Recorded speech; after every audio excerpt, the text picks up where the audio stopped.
Next, I would like to invite Ms. Teresa Collette.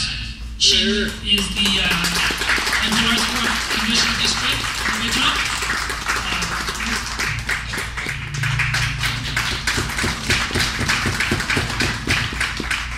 Thank you very much. And this is the third opportunity I've had to listen to the concerns and to talk with representatives of the Hmong community. What I left at the table is a brief summary of the issues that I think need to be addressed by anyone who seeks to represent you. And as evidence of my serious commitment to the Hmong community, should I be elected to Congress to represent you in Washington, D.C., you will note that I have my positions translated into Hmong as well as in English on my handout so that all the members of your community can understand what I believe is vital and important. And it's important to me to be able to understand your concerns and to address them, because I think that's what representatives do. The second point I would make is that, just as Michael Yang pointed out, we identified the single most pressing issue the exact same, and that's jobs. Jobs is what we have to address. In this particular state, we are in a better position than, say, Michigan, but we still have 13.9% of our people that are underemployed, people who have given up looking for jobs, people who can't find jobs, or people who are working part-time when what they really need to support their families is a full-time job. If you elect me as your congresswoman, that is my first priority, is to stimulate the economy. I believe we do that in part by being financially responsible in Washington, D.C. Part of the reason that jobs are not available is because business people are afraid to expand. They have no idea what's going to happen to their taxes. They have no idea what's going to happen through regulation. Small business people are particularly vulnerable to that. My husband and I started a small retail store like many in your community, and it grew to 3 retail stores and part of a wholesaler. But we were growing during a time when Congress didn't change the rules constantly. One of the reasons that I want to go to Congress is to act responsibly and to ensure that small business people can grow and flourish in this area by ensuring that the tax rate does not take all the profit you need to invest and expand. I know the Hmong people are great innovators. All you need to do is look at the courage and strength that they've brought to this country. A final note. I understand that when you leave your homeland, you do not leave your memory and your concern for the people there. Senator Coleman is a big supporter of mine.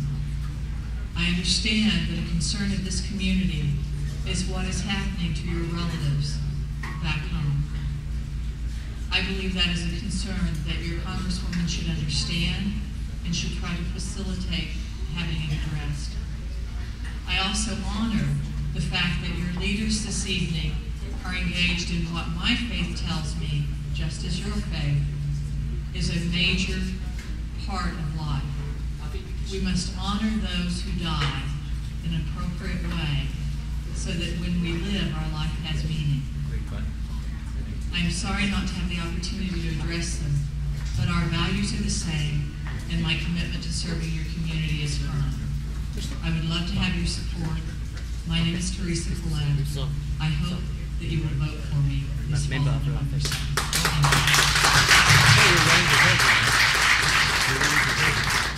So for the 4th Congress, you're running against Betty McCollum. Oh, okay.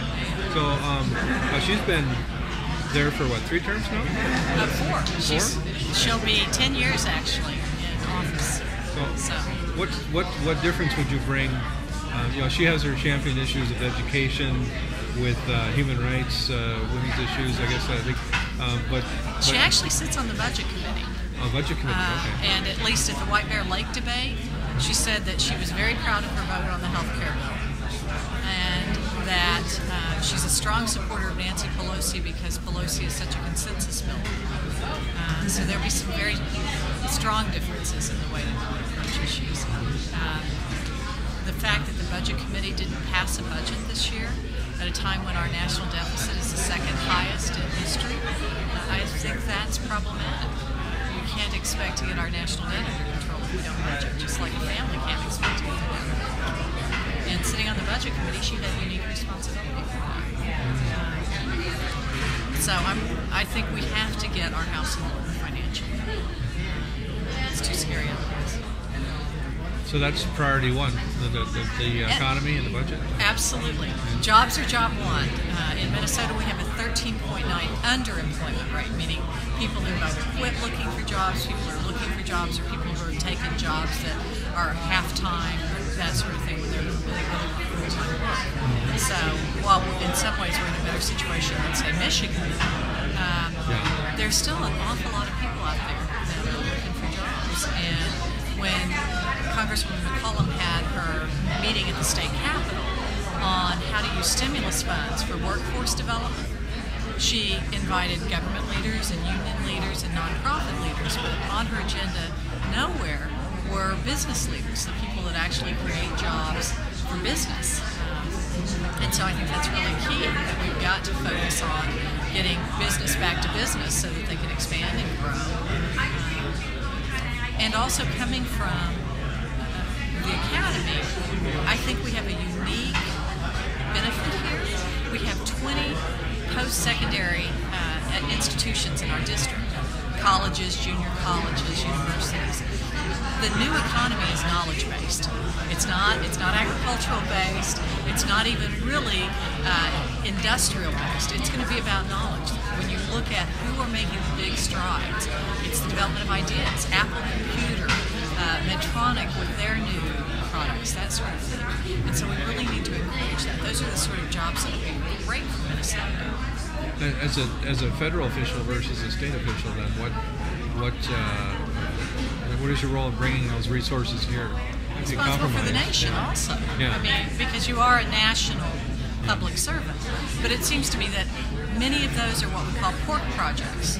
And the fact is that Minnesota, every dollar we send to Washington, D.C., we only get 72 cents back. So if we can reduce the size of government, if we can reduce the national debt, we will be sending less dollars to Washington, D.C., and we'll lose that 28-cent transaction fee that we're paying. And we'll be able to do more at state government and local government. The other thing we can do is a lot of our businesses are national businesses. I mean, we've got Ecolab, we've got Medtronic's not in my district, but Centurion is. Sure. Those sorts of businesses are subject to our national or corporate tax. We have the second corporate tax rate in the world. And when you combine that with Minnesota's second highest corporate tax rate, it's no wonder that businesses are not expanding here. We're losing businesses. The Ford plant is closing here. Now, Governor Pawlenty and Mayor Coleman went to Ford to make a final pitch. You would think Congresswoman McCollum would have been a part of that delegation, but she wasn't. And I think it's the same sort of lack of concern for the business aspect that we see when she held her meeting on workforce development. What we really want is a lot more private industry jobs, a lot more private sector jobs, because every government job that we create is paid for by the taxpayers and adds to the deficit that we have.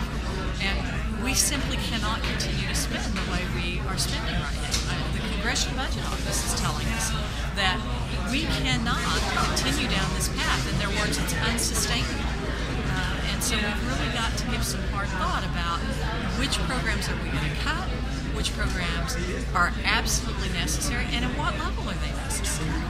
Are there sacred cows? I mean, is defense going to finally be part of this? Defense has places that they can be cut too. So from my perspective, everything's on the table. Secretary Gates said that part of the increase in defense spending is in their health care costs, just like the rest of the country. And one of the suggestions he made that I think is worth exploring is that the military dependents be provided at least the option of going on the government health plan rather than the military health plan, because the military health plan has to be really unique and tailored to not merely general health care, but also the unique injuries that the military suffer. And if the dependents then are covered by the same system that covers the IRS agents or the immigration agents or something, that actually reduces the cost of health care, and that would be one way. So when we talk about cutting defense spending, we're not necessarily talking about cutting the sort of equipment needs that keep our troops safe and in top shape on the battlefield. We're not talking about cutting training of our troops. There are other aspects in the military that we can look at and adjust. We're going to have to look seriously at what we're going to do with Social Security. According to the Social Security Trustees report, in 2016, Social Security will be operating at a permanent deficit. They will be spending more money every year after that than they bring in. We're going to have to address that issue. And there have been some very sound proposals. Now, as I understand it, at least by the letters to the editor and what I've read about Congresswoman McCollum's position, she doesn't think there are any adjustments that we can make. I think there are adjustments that we not only can make, but are going to have to make. Right now... To fund it or to eliminate it? To fund it. So, for example, when we started Social Security, every retiree had 16 workers in the workforce contributing something. Now it's 4. But what's the curve on that? To where the baby boom generation tapers off and then there's more younger people than elderly again? But we're not seeing that actually in the demographics. Our state demographer, in fact, has been traveling the state talking about the fact that we're not seeing that sort of workforce growth. And that's a real problem, nor are we projected to in this country. And so what we need to think about is the retirement age. And one of the proposals that you see is 1 month, increasing the retirement age, 1 month for every 2 years that you're away from it. So if you're 20, with capping it no older than 67 or 70 are the 2 proposals that I saw in the Social Security Trustees. That's one way to do it. And another cost savings that we can implement. If you choose to take Social Security at 65, and then you win the lottery, and you decide you'd rather postpone that and not take it until you're 67, or if you took it at 60, you can pay back those benefits, and then you get 100% of the benefits when you go to mandatory retirement age. Well, the Wall Street Journal had an article showing how this is really a way to make more over the lifespan of your life. Well, it seems to me that's a fairly easy way of savings, of saying once you make the decision that you're going to accept Social Security, that's set. You don't get to buy more years. And that doesn't seem unjust or unfair to me. Absolutely, people who are on Social Security right now, we have to keep our promise to them. People who are disabled or who are receiving survivorship benefits, no question, we have to keep our promises to them. But if it's going to be there for you and for me and for my adult kids, we're going to have to make some adjustments. And the other thing that we have to look at is right now the minimum or the maximum income level that we take the Social Security or payroll taxes from. I think it's $106,000. At least we have to consider whether you continue to pay into Social Security when your income goes above that, at least to some. I'm willing to make those hard decisions. I don't see Congresswoman McCollum being willing to do that. And getting a coalition of like-minded people, are there already people working on that you model after? Congressman Paul Ryan over in Wisconsin has a very detailed plan about that he would propose. But the Social Security Trustees, their report that they just issued, actually evaluate. Okay, ladies and gentlemen, I think we're going to start the program. They're thinking about it. They're looking at it. So apologize.